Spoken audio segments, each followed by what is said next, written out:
now this is a hard word to say.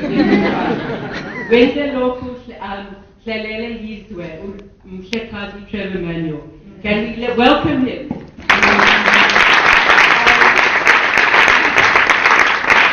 We're very honored to have him here because we are very small and the country and its needs are very big.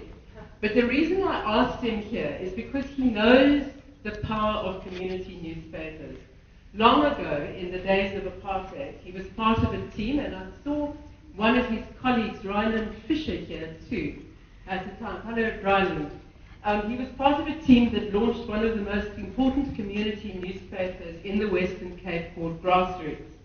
It was a paper that was against apartheid, but the team who ran Grassroots also realized that unless you cover the problems of the community and the issues that are close to their hearts, then nobody takes it seriously. So that newspaper became an important weapon in the fight against apartheid and for freedom. And Mr. Manuel was one of those also who fought hard for freedom. He was in jail for 3 years without even going near a court, because that's how things were in those days. There's still many challenges. We don't live in those times anymore, but there's still many challenges we have to overcome to improve things in our country. And he knows that, because he was finance minister appointed by Utata Madiba in 1996 until 2009, the longest serving finance minister in the world. And every year his office would draw up a budget, and every year they'd give the most money to education. And every year we see that our schools don't do well, but your schools do well because and so you're learning a lot. So it doesn't matter so much where you spend money. There are more answers that we need. But that's why you can be proud of your schools, and that's why I think our journalism students have learned a lot from working with you. Today, Mr. Manuel is Minister of National Planning, and he has to deal with all these issues in the country, education and jobs for people and the places that we live in. So we're lucky to have him here. But he's also quite lucky to have his job because he gets to meet people like you, and to speak to you and find out what's going on in the country. So thank you very much, Minister Manuel. We welcome you and thank you for coming.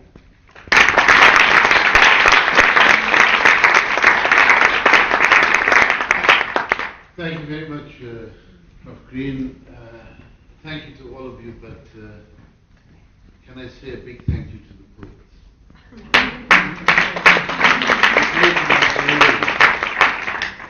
It was very uplifting. And I want to say thank you to you and the teachers who support you in getting you, because you need to make us very proud. Thank you for being here. I think that the campus, the newspaper, the bringing together of the community is very exciting. I also think it's very, very, very important that we recognize that whilst we are here, we've got this wonderful exhibition by Ernest Cole. Now I've seen, I was saying to Mr. Smith, of course I know Ernest Cole's work, but I've never seen an exhibition like this. And it's very, very, very exciting, because part of what we need to understand is the media. And every picture that you see hanging on the wall tells a big story about life in South Africa. And many of these pictures were taken, I'm not quite sure, how old were you in 1960?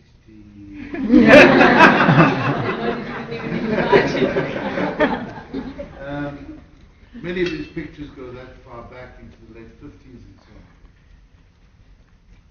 But the image can never be erased. For as long as you have it, you will know that it happened. And that is so powerful, because the gift of Ernest Cole wasn't just a Hasselblad camera in his hand. Because you could put any camera, you could put a very fancy digital camera in the hands of a person. But if the person has a way of seeing through the lens, because that picture needs to be formed in the mind, like every story that a journalist writes, needs to be formed in the mind, and that is the big difference. And we have this great gift of the Cole collection, so that successive generations can see, so that you can see where this country was. You need to understand some of the hardships that people lived through to understand why people made the sacrifices that they did in this country.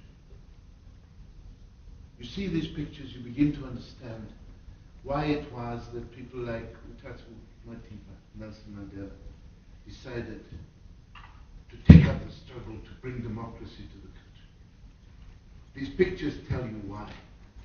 And so in everything that media does, it's very important to say that you speak not just to those who read, but you speak to successive generations. And the way in which we speak is very important, because there are trends I think we need to be alive to now. And one of those trends is that there's a growing gap that's defined in many ways by the access that people have to information. As I speak to you now, I know because I checked.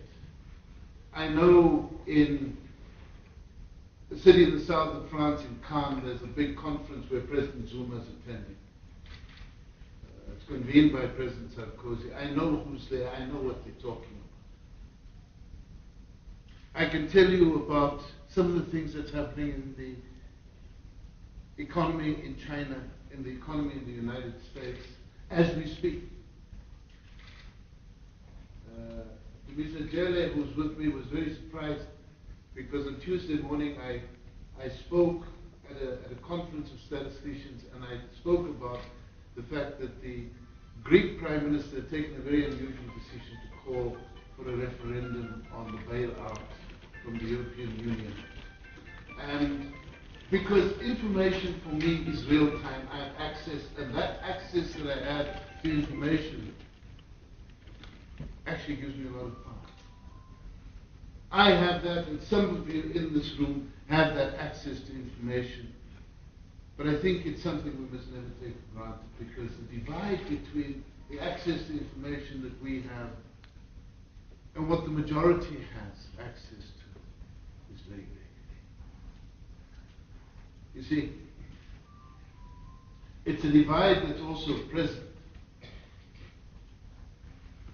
in the kinds of media produced for the majority of South Africans. I'm telling you that I would have read in the newspaper today about the discussions in Cannes yesterday. I would have read about the discussions in Athens yesterday. I would have read those things. But for the majority of South Africans, what the newspapers that they have access to give them is something about the life of some celebrity. It's an empty life, a hollow life. It's defined by what people wear. I once saw an interview with one of these, I don't know what a celebrity is, and I tried to find out, and this woman was interviewed, and they say, "So what are you famous for?" She says, "I'm famous for being famous." That is so intelligent.